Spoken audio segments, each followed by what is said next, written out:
Welcome everyone, and thank you for joining me for another episode of Diecast Emporium. In today's video, we are going to be taking a look at two of the three Kibri Komatsu model kits. These are plastic model kits that you have to assemble and then put the stickers on them or decals. I will elaborate on that as we go more in depth with this video.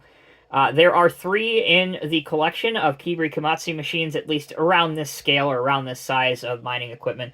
There is the HD785-5 rigid haul truck, or dump truck, which is what you see in front of you. Second half of this video, we will showcase the Komatsu D575A-2, which is the Super Dozer. And unfortunately, at the time that I'm filming this review, I don't have the third one to show you, but I hope to add that at a later date, and that is the Komatsu wheel loader.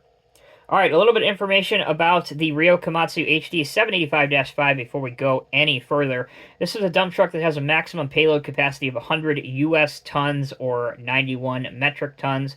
The vehicle gross weight is in excess of 166,000 kilograms. It is powered by a Komatsu water-cooled, 4-cycle, turbocharged, and aftercooled 12-cylinder engine, putting out 1,050 horsepower. Alright, back to the model. So this is the box, if you'll allow me to move this out of frame momentarily. This is the box that the model comes in, if you are interested. Now, I've been told, I don't know any way to verify this, but apparently these stars on these Kibri kits mean the level of severity or how difficult these kits can be. I didn't find these kits to be that difficult. The dump truck was probably a little bit more challenging, to use that term, than the Bulldozer. The Bulldozer went together beautifully. So bear that in mind. Anyway, back to the box. There you go. You can see it's being loaded by another Kibri kit model, which is a Liebherr front shovel. Here's the side of the box with the item number 11660. Easy for me to say. Here's the back of the box. Again, the side of the box. Other side. And another look at the top just to finish off. Now, this model was built exactly as intended in terms of the directions for the most part. I'd say 99.9% complete. One of the differences that I did on mine is, if you look, these are very nice decals. These decals do not come with this model. In fact, they are aftermarket decals that are available from Zyklon Models. He does the decal sheets for the Super Dozer as well as the wheel loader. So if you want to get three of these kits, I encourage you to go get the aftermarket decal sets, because the decals that are included with these model kits straight away from the factory are not decals at all. They are stickers, and they don't look really good. And just to show you the difference, I will show you that I used the factory stickers on the Komatsu Bulldozer, whereas I use the Zyklon Models decal sets on the dump truck. Alright, turning our attention back to the model. Again, this is a kit. Most of you guys know the difference between a ready-made model and a kit, but this is a plastic kit that you do have to assemble. As I said, it went together pretty easily. There was only a couple parts in the instructions that may give people a little bit of frustration because they're not really clear, especially if you're not familiar with where a lot of these mechanical components and parts would go on the real truck. Having some rudimentary mechanical knowledge of these models actually does help, because a lot of these parts are, well, they're models of the real-life counterpart. You can raise the dump bed up. Mine will go up a little bit farther than that. I don't want to go too much farther because the cylinders tend to pop out of the jackets. We don't want to do that. This model is included with the working steering, so you can have the working steering installed, which I think looks really good and adds a lot to this model. Certainly, if you have any kind of reasonable mining loader, obviously the Komatsu mining loader would be perfect. I wish I had that here right now to show you guys to be loading this truck, or even, as you saw in the box, the Kibri Liebherr front shovel model would work great with this. For those that may be familiar with the CCM Cat 777, it's about the same size, maybe a touch larger, but they are very similar in size when compared to the two of them. Okay, let's transition now to the Bulldozer, and before I bring him out, let me show you the box. So here's the box. The item number for this one, 11354. Again, a 2-star rating for the kit in terms of difficulty. There's the Bulldozer. There's the side, there's the back, there's the other side, And again, these are not snap-together kits. A lot of the parts will snap together, but you will need glue. And it does help to have maybe some other modeling tools like a spruce cutter, an X-Acto knife, etc., when you're building these. So bear that in mind. Okay, let's bring the table back in, and we will bring in the Dozer. For those of you that are not familiar, the Komatsu D575A is known as the world's largest production bulldozer.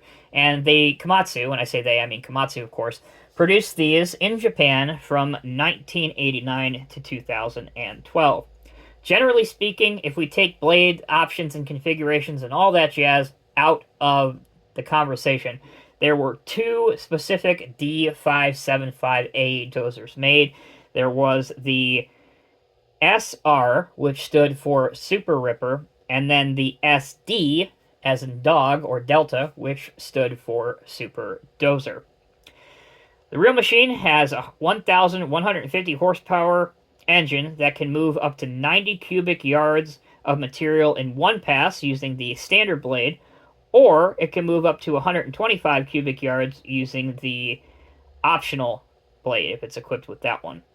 So, a little bit of information about the real machine. All you need to know is that this makes a older Cat D11, like perhaps a D11R, look really, really small. And I will show you the comparison to not only a CCM D11, which is a D11R model, but also a Diecast Masters D11 before we close out this video so you guys can see the scale difference. For the working parts on here, you can see obviously I have the blade raised, but we can also tilt it. And you can actually angle it. Of course, it will go down, as you see here. The tracks can be made to roll, but because they are linked, you literally have to wrap them around and then snap them together at the top. I wouldn't encourage you to move the tracks around unless you absolutely have to. The other working feature is the Ripper assembly, which you can lower completely. There you go. That's what it looks like lowered. So you can achieve a pretty aggressive ripping stance if that's something that you want to display. Okay, as promised, we're going to take a very quick break, and when we come back, I will have two D11s so you guys can see the size comparison. So don't go anywhere. All right, as promised, here is our Komatsu D575A Super Dozer, and here is a Classic Construction Models Caterpillar D11R Bulldozer R model, so you guys can see roughly the size comparison. If you've ever seen a D11 in the real world, it is a massive machine, but just seeing these visually side by side in the scale model world, it really does make the D11 look really small when compared to the D575. How about facing you? We can do that too. Front to front. And back to back. And not to be outdone, I told you I'd have two 187 scale D11s to show you for size comparison. Again, this is the exceptionally nice one from CCM in brass. Here is another great model, but let's be honest, it doesn't hold a candle to the CCM brass one. And this is the new Cat D11 Modern Hex logo, the newest version of the D11, made again by Diecast Masters. So again, a side-by-side comparison. We'll start with the rear, and then blade to blade. Finally, our front shot. So that should give you a good size reference for those that want to perhaps add this to their railroad or a mining diorama in 187 scale. The truth is the Kibri 187 scale Komatsu D575A-2 in 187 scale is a really, really nice bulldozer. The only thing that I wish I would have waited for, and I may still do this, is I may at some point buy the Zyklon models decal sheets and get rid of these sticker decals, which as you can see are not very enjoyable to look at. Alright, before we close out the video, I promised you one last thing. Here is our Komatsu HD785 dump truck. And I told you it was similar in size to a Cat 777, so here we have a 777D model, again from Classic Construction Models in brass. We are not comparing quality to quality, we are simply looking at these as tools for size reference. Here is looking head to head, side to side, and rear to rear. There you go, guys. Hope you enjoyed this video. If you are new here, please hit that subscribe button located directly below the video's information section. It is absolutely free, only takes a moment of your time, and it greatly helps me out with the growth and promotion of the channel, which in turn allows me to do more product reviews for you, the viewer. Thank you again so much for watching. Until next time, take care, be well. I'll see you in the next review.